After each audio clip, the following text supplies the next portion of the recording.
તો રાજકોટના આજી ડેમમાં 4 લોકો ડૂબ્યા છે. 3 લોકોના ડૂબી જવાથી મોત થયા છે. ઘટનાની જાણ થતાં ફાયર વિભાગની ટીમ દોડી આવી હતી. ઘટનાની જાણ થતાં પોલીસ પણ ઘટના સ્થળે પહોંચી હતી. અન્ય એક વ્યક્તિની શોધખોળ હાલ ચાલી રહી છે. મૃત વ્યક્તિઓ રાજકોટના ઘાંચીવાડ વિસ્તારના હતા. મૃતકોમાં ભરત જાદવ, ધવલ જાદવ અને ધ્રુવ મકવાણાનો સમાવેશ થાય છે. તો રાજકોટથી આ દુઃખદ ઘટના આવી રહી છે. આજી ડેમમાં 4 લોકો ડૂબ્યા હતા, જેમાંથી 3ના મૃતદેહ મળી આવ્યા છે. પોલીસ અને ફાયર વિભાગની ટીમ ઘટના સ્થળે પહોંચી તેમણે સઘન કામગીરી હાથ ધરી. એક વ્યક્તિ લાપતા છે, જેની શોધખોળ કરવામાં આવી રહી છે. રાજકોટના આજી ડેમની આ ઘટના 4 લોકો ડૂબ્યા છે. આજે આજી ડેમના કિનારે મોગલ માતાનું મંદિર છે. તો જે ભરતભાઈ દેવજીભાઈ વણકર જે છે, એમના 2 સંતાનો એટલે 2 દીકરાઓ અને એમની સાળીનો દીકરો એમ 3 બીજા દીકરાઓ સાથે અહીંયા દર્શન કરવા આવ્યા હશે.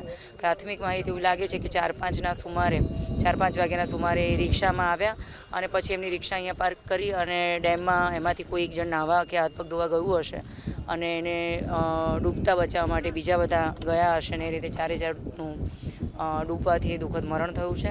હાલમાં આપણા ફાયર બ્રિગેડના જવાનોએ 3 ડેડ બોડી કાઢી ચૂક્યા છે અને 4થીની શોધખોળ ચાલુ છે. અમને અમારા રાજકોટ ફાયર કંટ્રોલમાંથી કોલ આવ્યો હતો કે લગભગ 3થી 4 જણા આજી ડેમમાં આરકેના ગેટ પાસે ડૂબે છે અથવા એવો કોલ હતો ને તાત્કાલિક ત્યાં પહોંચવાની અમારે શક્ય હતી. એટલે અમે લોકો અહીંયા પહોંચ્યા અને 3 બોડી અમે રિકવર કરી છે. પણ એ લોકોના જે એના રિલેટિવ હતા એ લોકોએ એમ કીધું કે હજી એક વ્યક્તિ અંદર છે, જેની શોધખોળ અમે અત્યારે BS પહેરી અને એ કામગીરી અમારે અત્યારે ચાલુ છે.